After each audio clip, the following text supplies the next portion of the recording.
এক্সেলের মাধ্যম দিয়ে আপনারা এই ধরনের অসাধারণ এবং খুব সহজ পদ্ধতিতে ড্যাশবোর্ড বানিয়ে ফেলতে পারবেন, যার মাধ্যমে আপনারা কমপক্ষে ৫,০০০ টাকা পর্যন্ত আয় করতে পারেন। এক্সেলে কোনো প্রিভিয়াস নলেজ বা এক্সপিরিয়েন্স ছাড়া আপনি কোথাও যদি জব করেন বা জব নাও করেন, অথবা আপনি যদি কোনো স্টুডেন্ট হন বা কোনো গভর্নমেন্ট পরীক্ষার জন্য আপনি নিজেকে তৈরি করছেন, সেখানে আপনি কেবলমাত্র দিনে ১ থেকে ২ ঘন্টা বার করে নিয়ে আপনারা যদি এই ধরনের কাজ করেন, তাহলে সারা মাসে ২৫ থেকে ৩০,০০০ টাকা আপনি আপনার সেকেন্ড স্যালারি হিসাবে ইনকাম করতে পারবেন। এবার আপনি যদি এই সেকেন্ড স্যালারি ইনকাম করতে শুরু করেন, তাহলে সেকেন্ড স্যালারি দিয়ে আপনি কি করবেন সেটা আমাকে অবশ্যই কমেন্টে লিখে জানাবেন। কারণ জীবনে কোনো যদি অ্যাচিভমেন্ট না থাকে বা কোনো যদি গোল না থাকে, তাহলে আপনি কখনোই আপনার লক্ষ্যে পৌঁছাতে পারবেন না। তার জন্য আমরা এই ভিডিওকে ৩টে ভাগে ভাগ করছি। ভিডিওটি একটু বড় হবে, আপনারা একটু ধৈর্য ধরে দেখুন, কারণ এই ভিডিওতে আমি সম্পূর্ণ ডিটেলস ব্যাপারটি নিয়ে আমি আলোচনা করব। প্রথম যেটি হলো সেটি হলো এই কাজটি করে লোকে কিভাবে এবং কতটা রোজগার করছে। দ্বিতীয়ত আমরা এখানে একটু ড্যাশবোর্ড তৈরি করব, যার প্র্যাকটিস ফাইলের লিংক আমি ডেসক্রিপশন বক্সে দিয়ে রেখেছি। আপনাদের ভিডিওটি দেখা হয়ে গেলে এই প্র্যাকটিস ফাইলটি ডাউনলোড করে অবশ্যই প্র্যাকটিস করবেন। আর এখানে আমি এক্সাম্পল স্বরূপ অ্যামাজন কোম্পানির একটি সেলস ড্যাশবোর্ড তৈরি করব, যেখানে আমি step by step in details আমি পুরো ব্যাপারটি বুঝিয়ে দেবো এই রকমের ড্যাশবোর্ড কিভাবে এক্সেলের মাধ্যম দিয়ে তৈরি করা যেতে পারে। আর তৃতীয়ত আপনি স্টেপ বাই স্টেপ নিজের থেকে কিভাবে সেকেন্ড স্যালারি ইনকাম করতে পারবেন। এবার প্রশ্ন অনুযায়ী আমরা দেখে নেব যে কি করে এবং কিভাবে মানুষ এত টাকা ইনকাম করতে পারছে। তার জন্য আমাদের চলে যেতে হবে একটি ফ্রিল্যান্সিং প্ল্যাটফর্মে। যেরকম আমরা এখানে প্রথমে খুলে রেখে দিয়েছি, দেখুন fiverr.com একটি ফ্রিল্যান্সিং প্ল্যাটফর্ম। এছাড়াও আছে, আপনারা যদি ব্যবহার করতে চান তাহলে ব্যবহার করতে পারেন upwork.com অথবা peoplepower.com অথবা freelancer.com অথবা teacheron.com। এছাড়াও লিঙ্কডইন এই ফ্রিল্যান্সিং প্ল্যাটফর্ম থেকেও আপনারা বিভিন্ন এক্সেলে ড্যাশবোর্ডের কাজ তুলে আপনারা ইনকাম করতে পারবেন। উদাহরণস্বরূপ এখানে আমরা দেখিয়ে দিচ্ছি fiverr.com, যেখানে আপনি যদি এখানে এক্সেল ড্যাশবোর্ড লিখে সার্চ করেন, তাহলে এখানে আপনারা দেখতে পাবেন প্রচুর এক্সেলের ড্যাশবোর্ডের উপর কাজ করছে, যেটা কাজ করে লোকে ৪,০০০, ৯,৯০০ টাকা, ৪,০০০ টাকা, ২,০০০ টাকা, ১,০০০ টাকা, ১৮,০০০ টাকা, অনেক ক্ষেত্রে আবার বেশিও হয়। এরকম প্রচুর টাকা এখান থেকে আপনারা দেখতে পারবেন যে এরকম ধরনের কাজ করে ইনকাম করা যেতে পারে। যেরকম আমরা যদি এখান থেকে যে কোনো একটি এক্সাম্পল স্বরূপ খুলে নিই, ধরা যাক আমি এটিতে ক্লিক করে নিলাম, তাহলে এখানে দেখাচ্ছে দেখুন ৯,০৮৪ টাকা বেসিক ইনকাম হিসাবে এখান থেকে আয় করতে পারছে। এখানে সে করছে basic single sheet template, one sheet workbook with logo, basic formulas and elementary formatting. এই ধরনের কাজ করে সে একটি কাজের জন্য ৯,০৮৪ টাকা সে চার্জ করছে। এটা তো বেসিক অ্যামাউন্ট। যদি স্ট্যান্ডার্ড অ্যামাউন্টের ক্ষেত্রে আসি তাহলে সে চার্জ করছে ২০,০০০ টাকা, আর যদি প্রিমিয়াম অ্যামাউন্টের ক্ষেত্রে আসি তাহলে সে চার্জ করছে ৩৪,০০০ টাকা। তাহলে এই ধরনের বিভিন্ন ফ্রিল্যান্সিং ওয়েবসাইটের মাধ্যম দিয়ে আপনারা এক্সেলের বিভিন্ন ধরনের ড্যাশবোর্ডের কাজ তুলে আপনারা খুব সহজে মাসে ২৫ থেকে ৩০,০০০ টাকা পর্যন্ত ইনকাম করতে পারবেন, যদি আপনারা পার ডে ১ থেকে ২ ঘন্টার মতন সময় নিজেদের থেকে বার করে নিয়ে এসে এই ধরনের কাজ করতে পারেন। আর এর জন্যই আমি আমার এই ভিডিওর টাইটেলে লিখেছি যে এই ধরনের এক্সেলের ড্যাশবোর্ড বানিয়ে আপনারা কমপক্ষে ৫,০০০ টাকা পর্যন্ত আয় করতে পারবেন, আর সারা মাসে কমপক্ষে ২৫ থেকে ৩০,০০০ টাকা পর্যন্ত আয় করতে পারবেন এই ধরনের ড্যাশবোর্ড বানিয়ে। তাহলে প্রথম কোশ্চেনের উত্তর আপনারা নিশ্চয়ই পেয়ে গেছেন যে লোকে কি করে এবং কিভাবে তাদের সেকেন্ড স্যালারি ইনকাম করছে। এবার চলে আসছে আমার দ্বিতীয় প্রশ্ন, যে আমরা এই ড্যাশবোর্ডটি কিভাবে তৈরি করব এক্সেলের মাধ্যম দিয়ে। তার জন্য আমরা এখানে একটি সেলস ডেটা নিয়ে নিয়েছি, যেটা অ্যামাজন কোম্পানির সেলস ডেটা আমরা আগেই বললাম। এখানে একটি সেলস ডেটা নিয়ে নিয়েছি।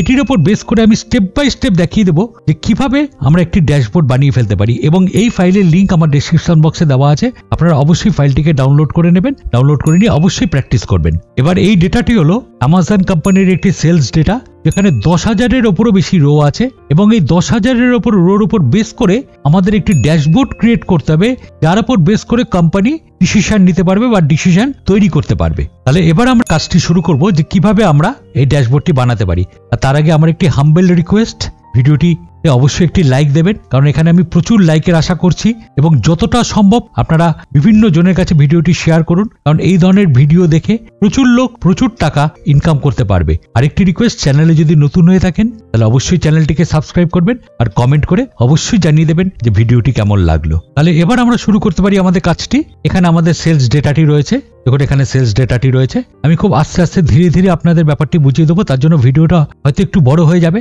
ভিডিওটি স্কিপ না করে অবশ্যই পুরো দেখবার চেষ্টা করবেন, এবং এই ফাইলটির লিঙ্ক আমি ডেসক্রিপশন বক্সে দিয়ে রেখে দিয়েছি। আপনারা যখন হোক সেটিকে ডাউনলোড করে আপনারা নিজেদের মতন প্র্যাকটিস করে নিতে পারবেন। এবার প্রথমে আমরা বুঝে নেই যে এখানে যে ডেটাটি আছে সেই ডেটাটি হলো একটি সেলস ডেটা, এবং তারপর আমরা আস্তে আস্তে স্টেপ বাই স্টেপ পরপর সমস্ত জিনিস আপনাদের সামনে আমি বুঝিয়ে দেবো। এখানে যে ডেটাটি আছে সেই ডেটাটি কমপক্ষে মিনিমাম ১০,০০০ রোর একটি ডেটা আছে। আপনারা দেখতে পাচ্ছেন এখানে ১০,০০০ রোর একটি ডেটা রয়েছে। ডেটা যত বড়ই হোক না কেন তাতে কোনো কিছু সেরকম আসা যায় না, কারণ এক্সেলে আমরা যে কাজটা করব সেটাতে ডেটা কত বড় সেটা নিয়ে কোনো ব্যাপার নয়। এবার এক্সেলের সম্বন্ধে যদি আপনাদের নলেজও না থাকে তাহলে আপনারা যদি এটি ভালোভাবে দেখেন তাহলে আপনারা নিজেরাই সেই ব্যাপারটি খুব সহজে করতে পারবেন। তাই জন্য অবশ্যই ভিডিওটি ভালো করে দেখুন এবং প্র্যাকটিস মনে করে কিন্তু অবশ্যই করবেন। প্র্যাকটিস না করলে কিন্তু আপনারা এই ধরনের জিনিস নিয়ে কখনো কাজ করতে পারবেন না। ডেটা এখানে যেটি আছে সেটি একটি 10,000 রো ডেটা, যার মধ্যে এখানটায় রয়েছে যে ডেট কত, সেলস রিপ্রেজেন্টেটিভের নাম, কি প্রোডাক্ট সে সেল করেছে, কত ইউনিট সেল করেছে, কত প্রাইসে সেল করেছে, টোটাল সেলস কত করেছে, কোন সিটিতে সে সেল করেছে, স্টেট কি, এই স্টেটের রিজিয়ন কি, সেটা ইস্ট ওয়েস্ট নর্থ না সাউথ, এবং কোন দিনে যে সানডে মানডে না টুইসডে না ওয়েডনেসডে কোন দিনে সে সেল করেছে, তা সম্পূর্ণ সেলস এর উপর একটি ডেটা আমার এখানে রয়েছে। এটা 10,000 রোর একটি ডেটা আমাদের কাছে রয়েছে। এবার এই সেলস এর ডেটার উপর বেস করে আমরা একটি ফাইনাল ওয়ার্কিং তৈরি করেছি।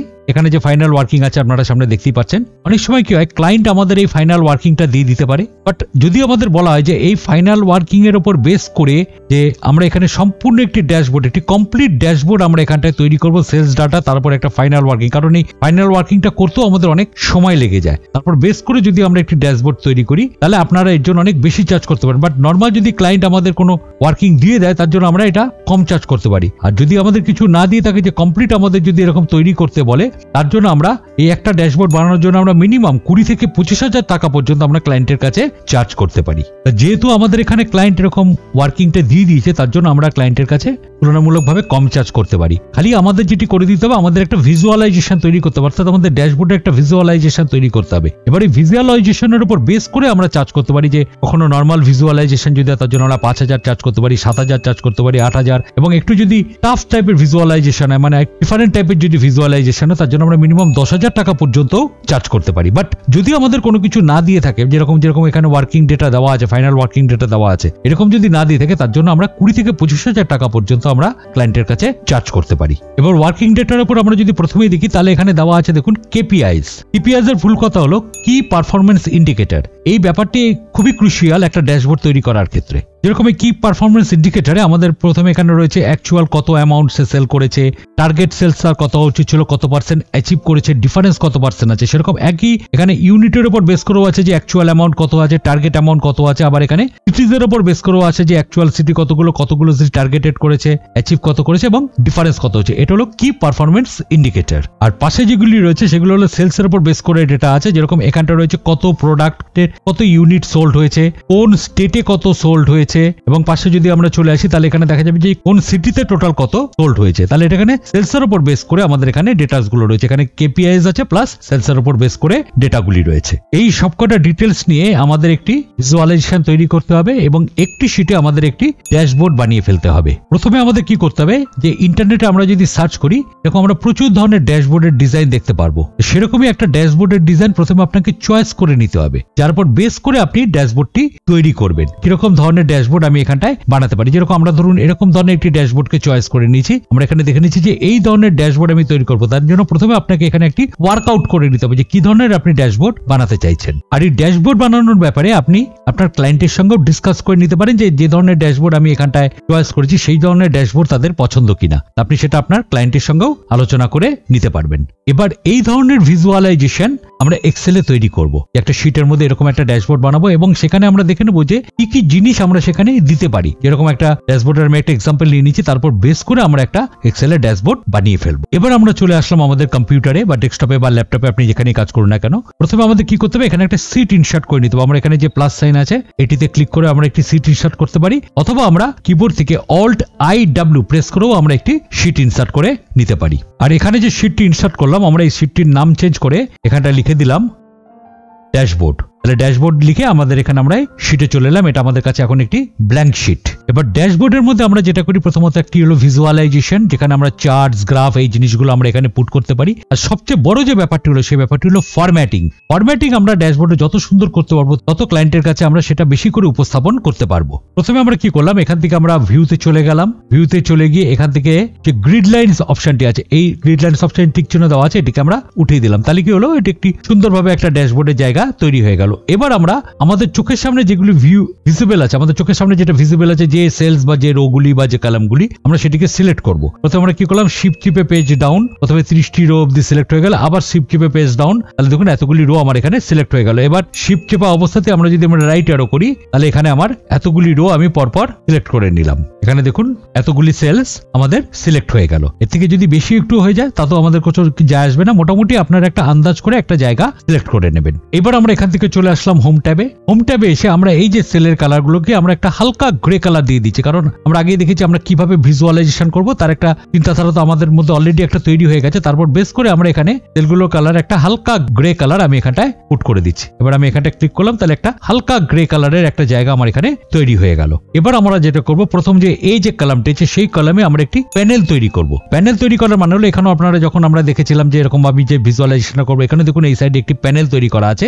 এই প্যানেল তৈরি করার অর্থ হলো যে ক্লায়েন্ট যে ব্যাপারটি নিয়ে কাজ করবে তখন যে কোনো একটি জায়গায় এই যে প্যানেলের মাধ্যমে আমাদের বিভিন্ন শিটে লিঙ্ক করা থাকবে, যে এক জায়গায় ক্লিক করলে এই শিটে চলে যাবে, আবার ওই জায়গায় ক্লিক করলে আবার আরেকটি শিটে চলে যাবে, যে বিভিন্ন লিঙ্ক অর্থাৎ হাইপার লিঙ্ক আমার এই প্যানেলে ক্রিয়েট করা থাকবে। তাহলে এর জন্য আমরা কি করলাম, প্রথমে আমরা এখানে চলে গেলাম আবার ইনসার্ট ট্যাবে। এখান থেকে আমরা ইলাস্ট্রেশনস গ্রুপের আন্ডারে এখানে শেপসে গিয়ে আমরা এখান থেকে একটু রেক্ট্যাঙ্গেল নিয়ে নিলাম। এবার এই রেক্ট্যাঙ্গেলটি আমি এখানটা ড্র করে নিচ্ছি। আমরা কলম এর মধ্যে আমরা এটিকে ড্র করছি মোটামুটি একটা আন্দাজ করে, মোটামুটি এই জায়গা অবধি আমি একটি এখানটায় রেক্ট্যাঙ্গেল এখানটায় ড্র করে নিলাম। এবার এখানটায় রেক্ট্যাঙ্গেলের আমি একটি কালার দেবো। আমরা এখানে শেপ ফিলে চলে এলাম, এখান থেকে এসে আমরা এই কালারটি দিয়ে দিলাম। এই কালারটি আমার খুবই চয়েসেবল কালার। আর এখান থেকে আমরা শেপ আউটলাইনে করে দিলাম, এখান থেকে আমরা নো আউটলাইন। তাহলে এখানে একটি সুন্দর একটি আমার এখানে প্যানেল তৈরি হয়ে গেল। তাহলে আমি এখানে এইভাবে একটি কালার চয়েস করে নিলাম। আপনারা আপনাদের সুবিধা মতন এখান থেকে শেপ ফরম্যাটে গিয়ে শেপ ফিলে গিয়ে এরকম বিভিন্ন কালার আপনারা এখান থেকে চয়েস করে নিতে পারবেন। তবে যখনই আপনি চয়েস করবেন না কেন, আপনাকে থ্রু আউট ড্যাশবোর্ডে আপনাকে এরকম একটি ভিজুয়ালাইজেশন তৈরি করতে হবে যেটা সুন্দর লাগবে দেখতে, সেরকম ধরনের একটা ভিজুয়ালাইজেশন বা কালার আপনাকে চয়েস করে নিতে হবে থ্রু আউট ড্যাশবোর্ড ধরে। এবার আমরা এই প্যানেলের মধ্যে আমরা কিছু লোগো ডিজাইন করব। যেরকম আমরা এখান থেকে দেখে নিয়েছিলাম যে এখানে যে প্যানেল আছে দেখুন সেখানে কিছু লোগো ডিজাইন করা আছে। লোগো ডিজাইন করার মানে হলো যে ওই লোগোগুলোর উপর আমি বেস করে হাইপারলিংক তৈরি করতে পারবো বিভিন্ন শিটের সঙ্গে। তাহলে প্রথমেই যেটা আসবে, যেহেতু আমরা এটা অ্যামাজন সেলস এর একটা ড্যাশবোর্ড তৈরি করছি, তাহলে প্রথমে আমার এখানে আসবে অ্যামাজন কোম্পানির লোগো। তার জন্য আমরা এখানে আবার চলে গেলাম ইনসার্ট পিকচার, এখান থেকে চলে এলাম দিস ডিভাইস। এবার যেখানে আপনাদের পিকচার আছে আপনারা সেখানে চলে গেলেন, এখান থেকে আমি ফাইলটিকে নিয়ে নিলাম, নিয়ে আমি এখানটা করে দিলাম ইনসার্ট। করার পর দেখুন এটি এখানটা চলে এলো। এবার এটিকে আমরা ড্র্যাগ করে চেপে রেখে আমি এই প্যানেলটির ওপর নিয়ে এলাম এবং এটিকে সুন্দরভাবে একটু সাইজও দিয়ে দিলাম, যতটা আপনার সুবিধা হয় সেইভাবে বেস করে আপনি এখানে এটি সাইজও দিয়ে দিতে পারবেন। এবার আবার পরে পিকচারটি নিয়ে নিলাম, তার জন্য আবার এখানে চলে এলাম ইনসার্ট পিকচার দিস ডিভাইস। এখান থেকে আমরা নিয়ে নিলাম ডিবি অর্থাৎ এই ড্যাশবোর্ড এই পিকচারটি, এখানে ক্লিক করলাম ইনসার্ট। এবার এটিকে আবার চেপে রেখে আমরা এর তলায় সুন্দরভাবে সেট করে নিলাম। আমরা প্রথম পরপর যে কটি পিকচার আছে আমরা সবকটি এখানটায় সেট করে নিচ্ছি। আমরা একটু ফাস্ট ফরওয়ার্ড করে দিচ্ছি ব্যাপারটাকে, যাতে সময়টা একটু কম লাগে। এবার এগুলোকে আমরা পরপর একটু সাজিয়ে নিচ্ছি, এখান থেকে চেপে রেখে আমরা এরকম ভাবে নিচে নিয়ে এসে পরপর একটা সুন্দরভাবে এটাকে সাজিয়ে নিচ্ছি যাতে দেখতে সুন্দর লাগে। এভাবে আমরা জিনিসটিকে সাজিয়ে নিলাম, তাহলে সুন্দরভাবে আমার এখানে একটি প্যানেল তৈরি হয়ে গেল। লোগোগুলো এখানটা আমরা সঠিকভাবে দিয়ে দিলাম। এবার এই লোগোগুলো আমি ডেসক্রিপশন বক্সে যে লিঙ্ক আছে সেই লিঙ্কের থেকে আপনারা এই লোগোগুলিও পেয়ে যাবেন। এবার সবচেয়ে বড় ব্যাপারটি যেটা হলো, এই যে প্যানেলটি যেটি আমি তৈরি করেছি সেই প্যানেলটিকে আমার এদিক ওদিক সরাতে হতে পারে, বা এই প্যানেলটিকে আমি এক শিট থেকে অন্য শিটে আমি কপিও করতে পারি। তার জন্য আমার সবচেয়ে বেটার পন্থা হলো যে আমাদের এটাকে পুরো ব্যাপারটিকে আমার একটা গ্রুপের মধ্যে নিয়ে আসবো। তার জন্য আমাদের কি করতে হবে, প্রথমে আমরা এখানে যে কোনো একটিতে ক্লিক করলাম, করার পর এখান থেকে প্রেস করলাম কন্ট্রোল এ প্রেস করলে দেখুন সবকটি অবজেক্ট আমার বা ইমেজ একসঙ্গে সিলেক্ট হয়ে গেল। এবার আমরা এখান থেকে চলে আসলাম দেখুন পিকচার ফরম্যাট, এখান থেকে গ্রুপ, আর এখান থেকে বলে দিলাম গ্রুপ, বলে পুরো জিনিসটি একটি গ্রুপের আন্ডারে চলে এলো। তাহলে গ্রুপটা করার সুবিধাটা কি হলো, যে এটাকে আমরা চেপে রেখে আমরা এদিক ওদিক নিয়ে যেতে পারি। দেখুন তার জন্য আমার কিন্তু বাকি অবজেক্ট গুলো কোনো রকম এদিক ওদিক হচ্ছে না, আমরা সম্পূর্ণ জিনিসটাকে ধরে আমরা এক জায়গা থেকে অন্য জায়গায় ট্রান্সফার করতে পারছি বা নিয়ে যেতে পারছি। এবার আমাদের যেটি করতে হবে, যে এই যে প্যানেলটি আছে সেখানে যে লোগোস গুলি আছে সেই লোগোর সঙ্গে আমাদের একটি হাইপার লিঙ্ক তৈরি করতে হবে। যে আমি যদি ড্যাশবোর্ড অর্থাৎ এটিতে ক্লিক করি তাহলে আমার এখান থেকে ড্যাশবোর্ডে চলে আসবে, এটিতে ক্লিক করলে ফাইনাল ওয়ার্কিং এ চলে যাবে, এটিতে ক্লিক করলে সেলস ডেটাতে চলে যাবে, আর এটিতে ক্লিক করলে আমার একটি ইমেলে চলে যাবে। ইমেলে কোনো যদি আমি মেসেজ পাঠাতে যাই তাহলে সেই জায়গায় ইমেল পৌঁছে যাবে। তার জন্য আমরা কি করলাম, প্রথমে এটিতে ক্লিক করলাম, করলে দেখুন পুরোটি সিলেক্ট হয়ে যাচ্ছে। তারপর আরেকবার ক্লিক করলাম, তাহলে এই অবজেক্টটি সিলেক্ট হলো। এবার এখানে মাউসের রাইট বাটন ক্লিক করে এখানে দেখুন লিঙ্ক যে অপশনটি আছে আমরা সেটিতে ক্লিক করতে পারি। করার পর এখান থেকে আমরা এখানে লিঙ্ক করতে পারি, কিন্তু আমরা এখানে বিভিন্ন ইমেল অ্যাড্রেস বা যে কোনো ফাইলের সঙ্গে লিঙ্ক করতে পারি। তো আমরা এখানে একই ডকুমেন্টের মধ্যে যেহেতু করবো তাই জন্য আমরা বললাম প্লেস ইন দিস ডকুমেন্ট করে আমরা এখানে ড্যাশবোর্ডে ক্লিক করে দিলাম। করে আমরা যদি ওকে করি তাহলে এটি ড্যাশবোর্ডের সঙ্গে এই শিটটি ড্যাশবোর্ডের সঙ্গে লিঙ্ক হয়ে গেল, ড্যাশবোর্ডের শিটটি ড্যাশবোর্ডের সঙ্গে লিঙ্ক হলো। একইভাবে আমরা যদি পরেরটিতে ক্লিক করলাম করে এখান থেকে রাইট বাটন ক্লিক করে লিঙ্কে যেতে পারি, অথবা আমরা শর্টকাট কি প্রেস করতে পারি কন্ট্রোল কে। এখানেও আমরা লিঙ্ক করবো এটিকে ফাইনাল ওয়ার্কিং শিটের সঙ্গে, তার জন্য আমরা ফাইনাল ওয়ার্কিং এ ক্লিক করে ওকে করে দিলাম। আবার একইভাবে আমরা এটিতে ক্লিক করলাম করে আবার প্রেস করলাম কন্ট্রোল কে, এটিকে আমরা সেলস ডেটা শিটের সঙ্গে আমরা লিঙ্ক করে দিলাম। আর একদম লাস্টে যেটি আছে সেটি আমরা লিঙ্ক করব কোনো শিটের সঙ্গে নয়, সেটিকে আমরা লিঙ্ক করব একটি ইমেল অ্যাড্রেসের সঙ্গে। যে এখানে যে এক্সিস্টিং শিট আছে আমরা কোনো শিটের সঙ্গে করবো না, আমরা সেটিকে করবো একটি ইমেল অ্যাড্রেসের সঙ্গে। তার জন্য আমরা এখানটায় ক্লিক করলাম ইমেল অ্যাড্রেসে করে আমরা এখানটায় লিখে দিলাম মেল টু support@amazon.com। ঠিক আমরা যদি এখানে ওকে করে দিই তাহলে এখানে মেল টুর সঙ্গে অর্থাৎ support@amazon.com এই মেলের সঙ্গে এটি লিঙ্ক হয়ে গেল। তাহলে এখানে আমার লিঙ্কটি সম্পূর্ণভাবে তৈরি হয়ে গেল। তবে এই লিঙ্কটি দিয়ে কাজ করবার আগে আমরা কি করছি, আগে এখানে প্রথমে এখানে এটিতে ক্লিক করলাম, তাহলে পুরোটি গ্রুপটি সিলেক্ট হয়ে গেল। এখানে রাইট বাটন ক্লিক করে আমরা বললাম কপি, করার পর আমরা এখানে প্রথমে ফাইনাল ওয়ার্কিং এ চলে এলাম, গিয়ে এখানটা আমরা কলাম এ তে ক্লিক করে আমরা এখানটায় পেস্ট করে দিলাম। এটিকে আমরা চেপে রেখে একটু সেট করে নিচ্ছি। একইভাবে আমরা সেলস ডাটাতে গেলাম, এখানে গিয়েও আমরা এটা কলাম এ তে পেস্ট করে দিলাম। এটিকে চেপে রেখে আমরা সেট করে নিচ্ছি, যাতে কি হচ্ছে এই পেস্ট করার সুবিধাটা হলো যে আমরা যে কোনো শিট থেকে আমরা যে কোনো শিটে যাতে লিঙ্কটি করতে পারি। যেরকম দেখা যাচ্ছে যে আমরা এখন সেলস ডেটাতে আছি, আমি যদি ড্যাশবোর্ডে যেতে চাই, আমি যদি এটিতে ক্লিক করি তাহলে দেখুন ড্যাশবোর্ডে চলে যাচ্ছে। একইভাবে আমরা যদি এই লোগোটিতে ক্লিক করি তাহলে দেখুন ফাইনাল ওয়ার্কিং শিটে চলে যাচ্ছে। আবার এখান থেকে আমি যদি এই ড্যাশবোর্ডে ক্লিক করি তাহলে আবার ড্যাশবোর্ডে চলে আসছে। এটিতে ক্লিক করলে সেলস ডেটাতে চলে যাচ্ছে। আবার এখান থেকে আবার যদি ড্যাশবোর্ডে ক্লিক করি তাহলে আবার ড্যাশবোর্ডে চলে যাচ্ছে। তাহলে আমাদের প্রত্যেক শিটের মধ্যে আমরা এই লোগোগুলিকে দিয়ে আমরা প্রত্যেক শিটের সঙ্গে প্রত্যেক শিটের একটি লিঙ্ক বা যোগাযোগ আমরা তৈরি করে নিলাম। আর যদি আমরা এখানে এটিতে ক্লিক করি তাহলে ডাইরেক্টলি এখান থেকে আউটলুক এক্সপ্রেস খুলে দেবে। এখান থেকে আমাদের অ্যাড অ্যাকাউন্ট করে তারপর এখান থেকে আমরা মেল পাঠাতে পারি, যেখানে আমরা মেলের লিঙ্কটি দিয়ে রেখেছি সেই মেলে এখান থেকে আমরা মেল পাঠাতে পারি। এবার আমরা এই ড্যাশবোর্ডে আমরা ফার্দার ওয়ার্কিংটি শুরু করছি। এবার আমরা ড্যাশবোর্ডে ফার্দার ওয়ার্কিংটি শুরু করছি। ফার্দার ওয়ার্কিং শুরু করবার জন্য আমাদের এখানে ড্যাশবোর্ডে কিছু ফরম্যাটিং করে নিতে হবে, যার জন্য আমাদের প্রথমে চলে যেতে হবে এখানে ইনসার্টে গিয়ে এখান থেকে যে শেপস আছে আমরা কিছু শেপস এখান থেকে দিয়ে দেবো। সেই শেপসের উপর শেপসের মধ্যে আমরা বাদবাকি কাজগুলি করবো এবং যা পিকচার টিকচার যেগুলি আছে সেগুলি আমরা সব শেপসের মধ্যে আস্তে আস্তে করে একটা করে দিয়ে দেবো। এবার তার জন্য আমরা এখানে চলে গেলাম, এখানে শেপসে ইনসার্টের আন্ডারে, সেখান থেকে আমরা একটা রাউন্ডেড রেক্ট্যাঙ্গেল নিয়ে নিলাম। রাউন্ডেড রেক্ট্যাঙ্গেল নিয়ে আমরা এখানে একটি শেপ ড্র করে নিলাম মোটামুটি একটি আন্দাজ করে, কারণ এর উপর আমরা অলরেডি একটা ব্লুপ্রিন্ট এখানে তৈরি করে রেখে দিয়েছি। আপনারা দেখতে পাচ্ছেন যে এরকম ব্লুপ্রিন্টের উপর বেস করে আমি কাজটি করবো, সেই জন্য অলরেডি আমাদের প্ল্যানিংও আছে এবং এই ব্লুপ্রিন্টটিও করা আছে। তাহলে সেই অনুযায়ী আমি এখানে একটি শেপ তৈরি করে নিলাম। করে এটিকে একটু সিলেক্ট করে জায়গা মতন সেট করে দিচ্ছি। এখান থেকে একটু চেপে রেখে বাড়িয়ে নিলাম, একটু বাড়িয়ে নিলাম। এবার এই শেপের উপর ফরম্যাটিং করাটা খুবই গুরুত্বপূর্ণ। যত সুন্দর আমরা ফরম্যাটিং করতে পারবো তত সুন্দর সেটি প্রেজেন্ট করা যাবে। তার জন্য আমরা শেপটির উপর ক্লিক করলাম, এখান থেকে চলে এলাম শেপ ফরম্যাট, এখান থেকে শেপ আউটলাইনে এসে এখানে নো আউটলাইন করে দিলাম। আর শেপ ফিলে এসে আমরা এখান থেকে এটিকে হোয়াইট করে দিলাম। আর শেপ এফেক্টে এসে এখানে শ্যাডোতে এসে আমরা এই শ্যাডোটি দিয়ে দিলাম। সুন্দরভাবে আমার এখানে একটি ফরম্যাটিং তৈরি হয়ে গেল, যেরকম আমরা ব্লুপ্রিন্ট করেছি সেই অনুযায়ী আমার এখানে একটি ফরম্যাটিং তৈরি হয়ে গেল। এবার আমরা এই শেপটাতে ক্লিক করলাম, এবার কন্ট্রোল চিপে রেখে আমরা এটাকে নিচের দিকে ড্র্যাগ করলাম, তাহলে এটি এখানে একটি কপি পেস্ট হয়ে গেল। দেখুন যখনই আমি এখান থেকে আবার মাউসটি ছেড়ে দেবো এবং কন্ট্রোলটি ছেড়ে দেবো এখানে কপি পেস্ট হয়ে গেল। এবার এই শেপটিকে আমরা চেপে রেখে একটু ছোট করে নিলাম, যেরকম আমরা ব্লুপ্রিন্ট করে রেখে দিয়েছি যে অনুযায়ী কাজ করব এরকম অনুযায়ী আমরা এখানটা আরো তিনটে এরকম শেপ আমরা এখান থেকে ড্র করে নেব। আমরা এখানে তিনটে শেপ আরো ড্র করে নেব। এখান থেকে আমরা এটিকে কি করলাম, কপি করলাম, কপি করে আমরা এই জায়গাতে পেস্ট করে দিলাম। এবার আমরা এগুলোকে চেপে রেখে একটু সেট আপ করে নিচ্ছি। এটিকে সুবিধা মতন একটু চেপে রেখে ছোট করে নিলাম যতটা সম্ভব। এবার আমরা কি করলাম, এই তিনটি শেপকে একসঙ্গে সিলেক্ট করলাম কন্ট্রোল চিপে রেখে। এবার এখান থেকে আমরা চলে এলাম পেজ লেআউটে। পেজ লেআউটে এখানে অ্যালাইনে এসে আমরা এখান থেকে বলে দিলাম ডিস্ট্রিবিউট হরিজন্টালি। প্রত্যেকটি শেপের মধ্যে গ্যাপটি একটি সমান অনুপাতে বিভক্ত হয়ে গেল। এবার আমরা কি করলাম, এই শেপটিকে আবার কন্ট্রোল চিপে রেখে আমরা এখানটায় নিচে আবার এটা কপি পেস্ট করে দিলাম। আপনারা কন্ট্রোল সি কন্ট্রোল ভি ব্যবহার করতে পারেন, কিন্তু সম্পূর্ণটা ডিপেন্ড করছে আপনার উপরে আপনি কিভাবে কাজ করবেন। এটিকে চেপে রেখে একটু বড় করে নিলাম এবং এদিকে চেপে রেখে এই জায়গাটায় সেট করে দিলাম। এরকম একটি শেপ নিয়ে এলাম। আবার এখান থেকে পাশে আবার আরেকটি শেপ, এখান থেকে এটিকে কন্ট্রোল চিপে আবার এটিকে প্রেস করে নিচে নিয়ে এলাম। এখান থেকে চেপে রেখে এরকম ভাবে আমি একটা শেপ এখান থেকে ড্র করে নিলাম। আবার এই দুটোকে কন্ট্রোল প্রেস করে সিলেক্ট করলাম, করে এখান থেকে পেজ লেআউটে এসে অ্যালাইনে এসে আমরা এখানটা বলে দিলাম অ্যালাইন টপ। তাহলে দুটো একদম সেটিং এ অ্যালাইনমেন্ট হয়ে গেল। আর এখান থেকে পাশে আমরা এখান থেকে এটিকে চেপে রেখে আমি কন্ট্রোল চিপে রেখে এখানটায় পাশে একটু নিয়ে এলাম। নিয়ে এসে এখান থেকে আমরা এটিকে সেটিং করে নিচ্ছি। এটিকে ড্র্যাগ করে একটু এদিকে নিয়ে এলাম। এখান থেকে এটিকে চেপে রেখে আমরা নিচ অব্দি এই অব্দি নিয়ে এলাম। তাহলে এখানে সুন্দরভাবে আমার একটি শেপ ড্র হয়ে গেল। আমরা একটু সরিয়ে সরিয়ে নিলাম, এটিকে জায়গায় লেগে যাচ্ছে। এইভাবে সুন্দরভাবে আমাদের এই ফরম্যাটিং বা ডিজাইনটি, শেপের উপর যে ফরম্যাটিং বা ডিজাইনটি সেটি আমরা এখানটায় তৈরি করে ফেললাম। তাহলে আমরা এখানে সম্পূর্ণ প্লেস হোল্ডার যেগুলি আছে সেগুলি ক্রিয়েট করে ফেললাম। এইবার আমরা এখান থেকে এর মধ্যে বাদবাকি ওয়ার্কিং গুলি শুরু করবো। তার জন্য আমরা প্রথমে আবার চলে এলাম এখানে ইনসার্টে, এখান থেকে আমরা চলে আসলাম টেক্সট বক্স। এবার এখান থেকে আমরা একটি বক্স কেটে নিলাম এই উপরে যে প্লেস হোল্ডারটি আছে তার মধ্যে, আর এখানে সরাসরি লিখে দিলাম Amazon Sales Dashboard 2025। এবার আমরা কি করছি, এটার ফরম্যাটিং একটু চেঞ্জ করে নিচ্ছি। আমরা এখান থেকে সাইজটাকে একটু বড় করে নিলাম সুবিধা মতন, যতটা ভালো লাগে। আমরা এটিকে বোল্ড করে দিলাম। এখানে কালারে এসে আমরা এই কালারটি সিলেক্ট করে দিলাম, আর এখান থেকে এসে আউটলাইনটি উঠিয়ে দেওয়া ভালো। এখান থেকে শেপ ফরম্যাটে এসে আমরা এখানে শেপ আউটলাইনে এসে এখান থেকে করে দিলাম নো আউটলাইন। তাহলে এখান থেকে আউটলাইনটি উঠে গেল। তাহলে এটি একটি সুন্দর ফরম্যাটে চলে এলো। আমাদের এখানে যে লেখাটা আছে Amazon Sales Dashboard 2025। তাহলে এখানে আমাদের সম্পূর্ণভাবে টাইটেলটি তৈরি হয়ে গেল। এবার বাকি প্লেস হোল্ডার গুলোতে আমাদের যা যা টেক্সট দরকার আমরা সেগুলিকে এভাবে এখানটায় পুট করে নিচ্ছি। এবার আমরা এখানে বাদবাকি ভিজুয়ালাইজেশন গুলি করে নেব। তার জন্য আমরা চলে যাব ফাইনাল ওয়ার্কিং এ, অথবা আমরা এখান থেকে ড্যাশবোর্ড থেকে আমরা এখানে যে লিঙ্ক আছে যে ফাইনাল ওয়ার্কিং, এখানে ক্লিক করলে আমরা এখান থেকে ফাইনাল ওয়ার্কিং এ চলে যেতে পারি। তাহলে এবার আমরা এখানে সেলস এর অধীনে প্রোডাক্ট ওয়াইজ ইউনিট সোল্ডের জন্য আমরা এখানে একটি চার্ট তৈরি করব। তার জন্য আমরা প্রথমে কি করলাম, এখান থেকে এই জায়গাটি পুরোটিকে সিলেক্ট করে নিলাম। তারপর এটিকে আমরা করব একটি ফানেল চার্ট।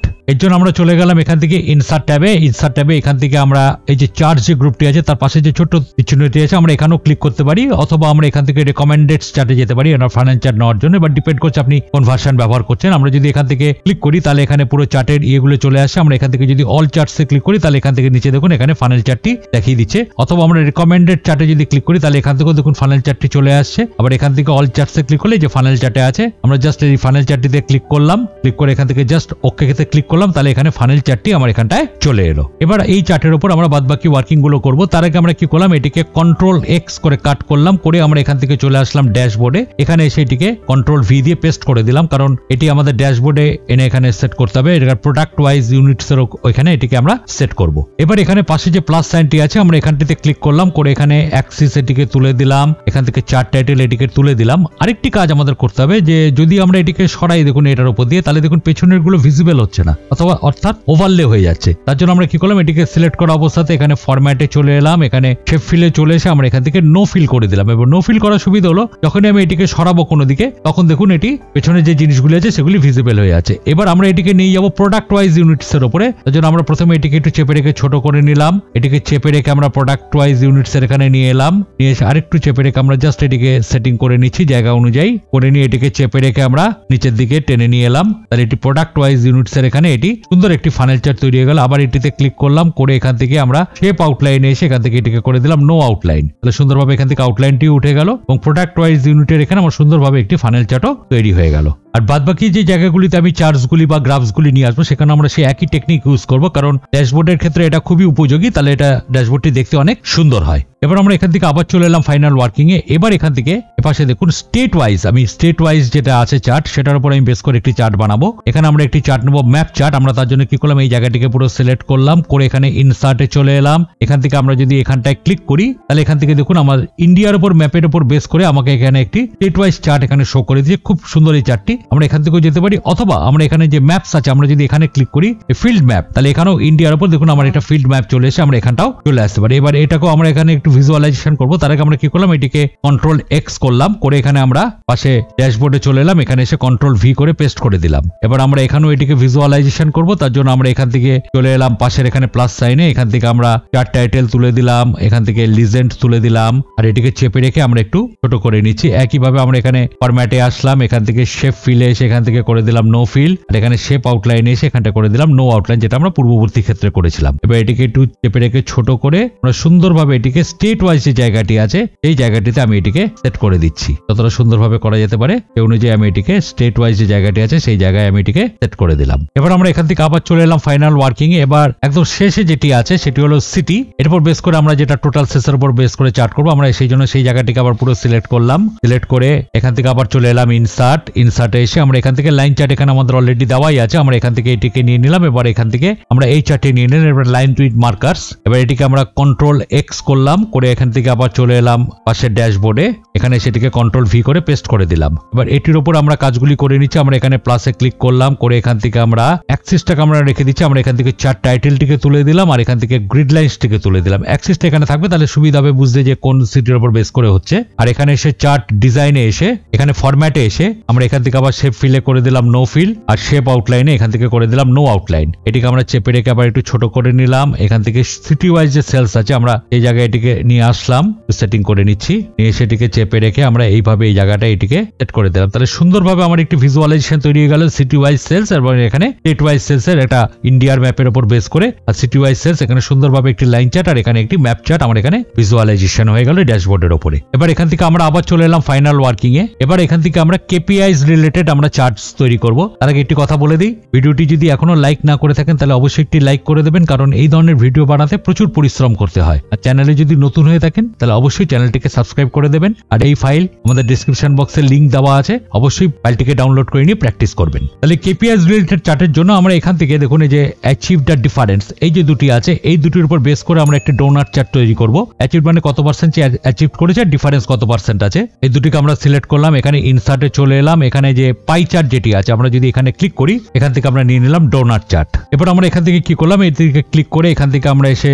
এখান থেকে চার্ট টাইটেল এবং যে লিজেন্ডটি আছে এটিকে উঠিয়ে দিলাম। আরেকটি কাজ আমার এখানে সুন্দরভাবে করতে হবে, সেটি হলো এখানে ইনসার্টে গেলাম, এখান থেকে আমরা একটি টেক্সট বক্স নিয়ে নিলাম। এবার এর ভেতরে একটি আমরা টেক্সট বক্স ড্র করে নিলাম। এবার এই টেক্সট বক্স থাকাকালীন দেখুন এখানে যখন কার্সারটি ব্লিঙ্ক করছে আমরা ফর্মুলা বাড়ি গিয়ে এখানে ইকুয়াল টু দিলাম। আমরা কি করবো, এখানে টেক্সট বক্সের সঙ্গে এখানে অ্যাচিভ যে পার্সেন্টেজটি আছে এই সেলটিকে আমরা লিঙ্ক করে দেবো। তাহলে এখানটা আমরা দিয়ে দিলাম ইকুয়াল টু, দিয়ে আমরা এই সেলটিতে ক্লিক করে দিলাম, দিয়ে আমরা জাস্ট আমি এন্টার প্রেস করবো, তাহলে এখানটা এটি চলে এলো। এবার এখান থেকে আমরা এই সেটিংটিকে একটু ঠিক করে নিচ্ছি এখানে টেক্সট বক্সের, যে আমরা এখান থেকে এটিকে সাইজটিকে একটু বড় করে নিলাম, এটাকে বোল্ড করে দিলাম, কালারটি চেঞ্জ করে দিলাম, আর এখানে এটাকে হরিজন্টালি সেন্টার আর ভার্টিক্যালি সেন্টার করে দিলাম। তাহলে একটু সুন্দরভাবে এখানটায় প্লেস হয়ে গেল। এবার কি করলাম, এখানে আরেকটি কাজ করতে হবে আমাদের, এখানটায় ক্লিক করে মাউসের রাইট বাটন ক্লিক করে আমরা চলে এলাম ফরম্যাট চার্ট এরিয়া, আর এখান থেকে যে চার্ট অপশনস আছে সেখানে ড্রপ ডাউন আরোতে ক্লিক করে আমরা এখানে চলে আসলাম সিরিজ, এখান থেকে নিয়ে নিলাম আমরা সিরিজ অপশনস। এইবার এখান থেকে ডাউন আউট হোল সাইজ যেটি আছে এই পার্সেন্টটিকে কমিয়ে আমরা এখান থেকে করে দিলাম মনে করা যাক 63%, তাহলে এটি একটু ঠিক হয়ে যাবে, মানে দেখতে একটু সুন্দর লাগবে। আমরা এখান থেকে 63% করে দিলাম, দিয়ে আমরা এটিকে বন্ধ করে দিলাম। তাহলে সুন্দরভাবে এখানে একটি ডাউনলোড চার্ট এখানে প্রেজেন্ট হয়ে গেল। আমরা এটিতে ক্লিক করলাম, করে আবার এখানে ফরম্যাটে গেলাম, শেপ আউটলাইনে এসে এখান থেকে করে দিলাম নো আউটলাইন, তাহলে এখান থেকে আউটলাইনটিও উঠে গেল। আর এখানটা ক্লিক করে শেপ ফিলে ক্লিক করে আমরা এখান থেকে বলে দিলাম নো ফিল। এবার আমরা যেটি করছি এটা হলো এটাকে একটু ছোট করে নিলাম আমরা সাইজে। এবার আমার বাদবাকি জায়গাগুলো ক্ষেত্রে আমাকে এরকম ডোনাট চার্ট করতে হবে, তার জন্য আমরা ডাইরেক্টলি কি করলাম, এখান থেকে এটিকে ক্লিক করে কন্ট্রোল সি দিয়ে কপি করলাম, এখানটায় পেস্ট করে দিলাম, এটি একটি চলে এলো, আবার এখানটায় আরেকটি পেস্ট করে দিলাম, এখানে আরেকটি চলে এলো। তাহলে আমার এখানে তিনটে ডোনাট চার্ট আমার এখানটায় চলে এলো। যেহেতু আমার কেপিআইস তিনটের ক্ষেত্রেই আমার দরকার, যে আমাদের এখানে যে ড্যাশবোর্ডটি আছে এই ড্যাশবোর্ড আমার এখানে সেলসও লাগবে, ইউনিটসও লাগবে এবং সিটিতেও লাগবে। প্রথম যে চার্টটি আছে ডোনাট চার্টটি, সেটিতে আমরা ক্লিক করলাম, করে এখান থেকে কন্ট্রোল এক্স দিয়ে কাট করলাম, করে এখানে ড্যাশবোর্ডে নিয়ে গিয়ে আমরা এটিকে সেলসের এখানে পেস্ট করে দিলাম। এবার কি করলাম, এটিকে সেলসের এখানটায় নিয়ে এলাম, এটিকে সুন্দরভাবে একটু সাইজ করে নিচ্ছি যাতে জায়গাটি সুন্দরভাবে এটে যায়। তাহলে আমরা এখান থেকে এটিকে সুন্দরভাবে এই জায়গাটিতে এটিকে সেট করে দিলাম। এটিকে চেপে রেখে একটু সাইডে নিয়ে আসছি, এখানে চেপে রেখে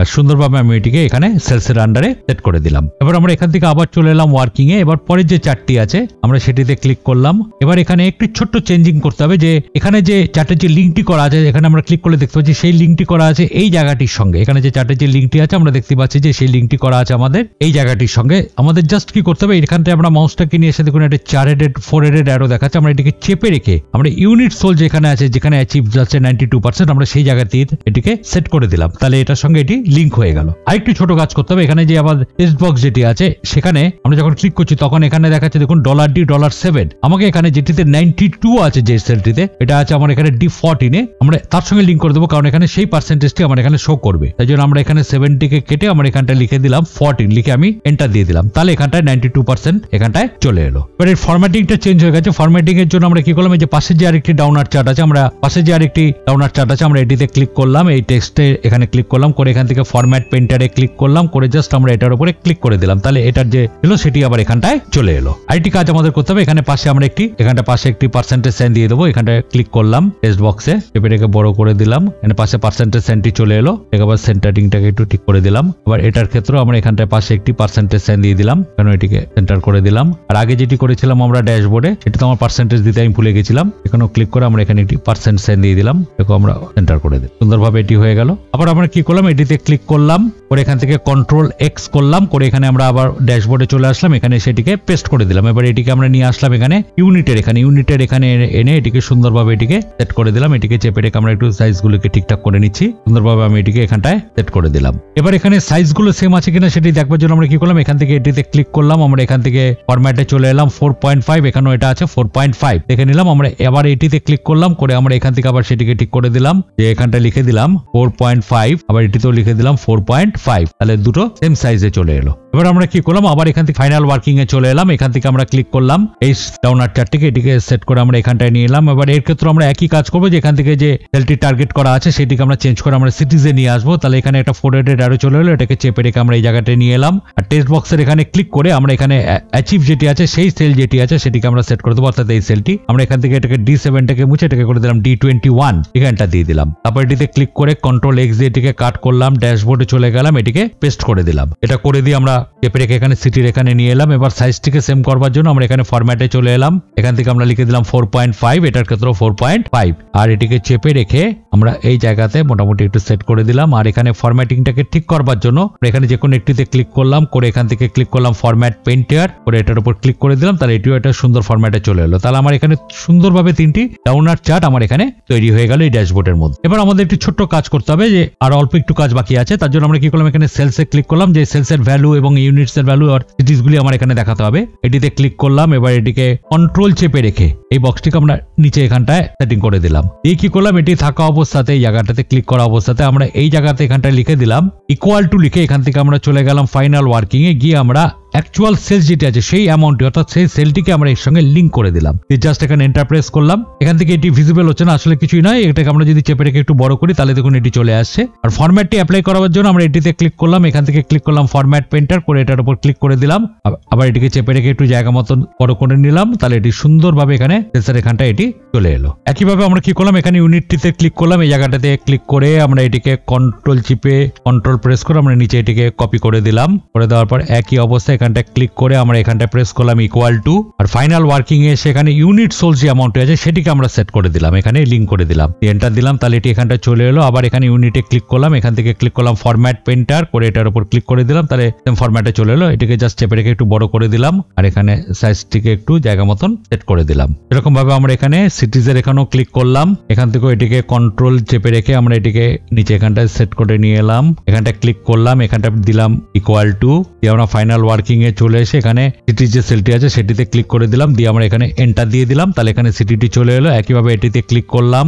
ফরম্যাট পেইন্টারে গেলাম, এটিতে ক্লিক করে দিলাম, করে দেওয়ার পর এটিকে জায়গা মতন একটু সেট করে দিলাম। ব্যাস, তাহলে সুন্দরভাবে আমার এখানে একটি ড্যাশবোর্ড তৈরি হয়ে গেল।